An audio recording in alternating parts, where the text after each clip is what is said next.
വളരെ കോമൺ ആയിട്ട് എൻ്റെ അടുത്ത് ചോദിച്ചു വരുന്ന ഒരു സംശയമാണ്, എങ്ങനെയാണ് സിംഗിൾ സെഷൻ തെറാപ്പി സാധാരണ ഒരു തെറാപ്പിയിൽ നിന്നും വ്യത്യസ്തമായിരിക്കുന്നത്? സിംഗിൾ സെഷൻ തെറാപ്പി എന്ന് പറയുമ്പോൾ പേരിൽ തന്നെ പറയുന്നത് പോലെ ഒരൊറ്റ സെഷനാണ് സംഭവിക്കുക. സാധാരണ ഏത് മറ്റ് തെറാപ്പിയിലൂടെ മാനേജ് ചെയ്യാവുന്ന ഇമോഷണൽ ബിഹേവിയറൽ ഡിസോർഡേഴ്സിനെ നമുക്ക് സിംഗിൾ സെഷൻ തെറാപ്പിയിലൂടെ മാനേജ് ചെയ്യാവുന്നതാണ്. Single session therapy evidence based ആയിട്ടുള്ള വളരെ ഫലപ്രദമായിട്ടുള്ള ഒരു തെറാപ്യൂട്ടിക് അപ്രോച്ചാണ്. സിംഗിൾ സെഷൻ തെറാപ്പിയിൽ എന്താണ് സംഭവിക്കുന്നതെന്ന് വെച്ചാൽ, തെറാപ്പിസ്റ്റിൻ്റെ അടുത്ത് ക്ലയൻറ്റ് ഒരു സെഷനാണ് ഒരിക്കലും ബുക്ക് ചെയ്യുന്നത്. ആ സെഷനിലൂടെ തെറാപ്പിസ്റ്റും ക്ലയൻറ്റും വളരെ ആക്റ്റീവായിട്ടുള്ള ഒരു പ്രവർത്തനത്തിലൂടെ പേഷ്യൻറ്റിൻ്റെ പ്രശ്നങ്ങൾ പരിഹരിക്കാനായിട്ട് ശ്രമിക്കുന്നു. തെറാപ്പിയുടെ സമയത്ത് ഏകദേശം 50 മിനിറ്റ് മുതൽ 1 മണിക്കൂർ വരെ നീണ്ടു നിൽക്കുന്ന തെറാപ്പിയുടെ സമയത്ത് പേഷ്യൻറ്റിൻ്റെ പ്രശ്നങ്ങൾ പരിഹരിക്കാനായിട്ടുള്ള മാക്സിമം ശ്രമം അവിടെ നടത്തുന്നു.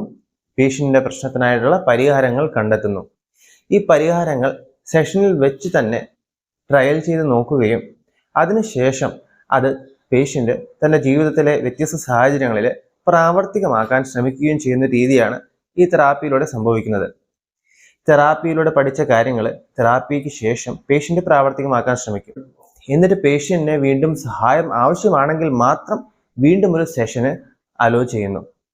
അല്ലെങ്കിൽ ഒരു സെഷനിലൂടെ തന്നെ പ്രശ്നങ്ങൾ പരിഹരിക്കാൻ സാധിച്ചു കഴിഞ്ഞാൽ തെറാപ്പി അവിടെ ഫിനിഷ് ചെയ്യുന്നു.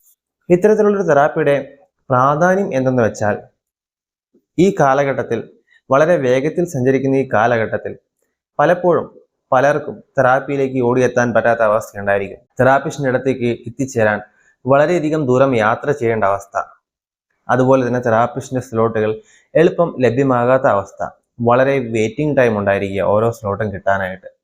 കൂടാതെ തെറാപ്പിക്കായിട്ടുള്ള ഫീസ് അഫോർഡ് ചെയ്യാൻ പറ്റാത്തൊരവസ്ഥ.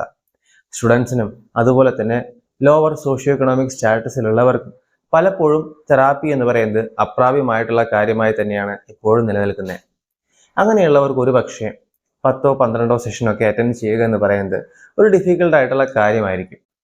ഇങ്ങനത്തെയുള്ള ഒരു അവസ്ഥയിൽ സിംഗിൾ സെഷൻ തെറാപ്പിയിൽ ഒരൊറ്റ സെഷനിലൂടെ തന്നെ അവരുടെ പ്രശ്നങ്ങൾ പരിഹരിക്കാൻ സാധിക്കുകയാണെങ്കിൽ അത് അവർക്ക് വലിയൊരു ആശ്വാസമായിരിക്കും നൽകുക. അതിനുവേണ്ടി വളരെ ആക്റ്റീവായിട്ടുള്ള ഒരു പ്രവർത്തനത്തിലൂടെ തെറാപ്പിസ്റ്റ് പേഷ്യൻറ്റിൻ്റെ ഒപ്പം ശ്രമിക്കുന്നതായിരിക്കും.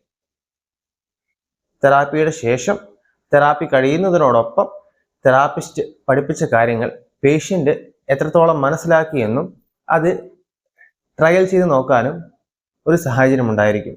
അതിനുശേഷം പേഷ്യൻ്റ് തൻ്റെ സ്വജീവിതത്തിൽ അത് പ്രാവർത്തികമാക്കാൻ ശ്രമിക്കുന്നതുമായിരിക്കും.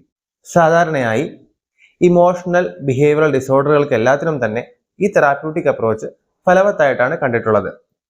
പക്ഷേ വളരെ നാൾ ട്രീറ്റ്മെൻറ്റ് ആവശ്യമായിട്ടുള്ള വ്യക്തിത്വ വൈകല്യങ്ങൾ, അതുപോലെ തന്നെ സൈക്കോസിസ് മുതലായിട്ടുള്ള സ്കിസോഫ്രേനിയ എന്ന് പറയുന്ന സൈക്കോട്ടിക് ഡിസോർഡറുകൾക്ക് ഇത്തരത്തിലുള്ള തെറാപ്പി പൊതുവെ ഉപയോഗിക്കാറില്ല.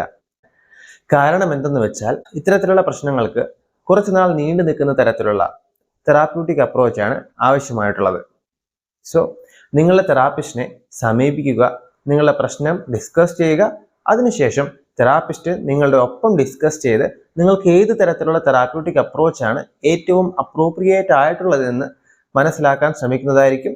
അതിനുശേഷം നിങ്ങളെ അറിയിച്ച് നിങ്ങൾക്ക് തെറാപ്പി സ്റ്റാർട്ട് ചെയ്യാൻ സാധിക്കുന്നതുമായിരിക്കും.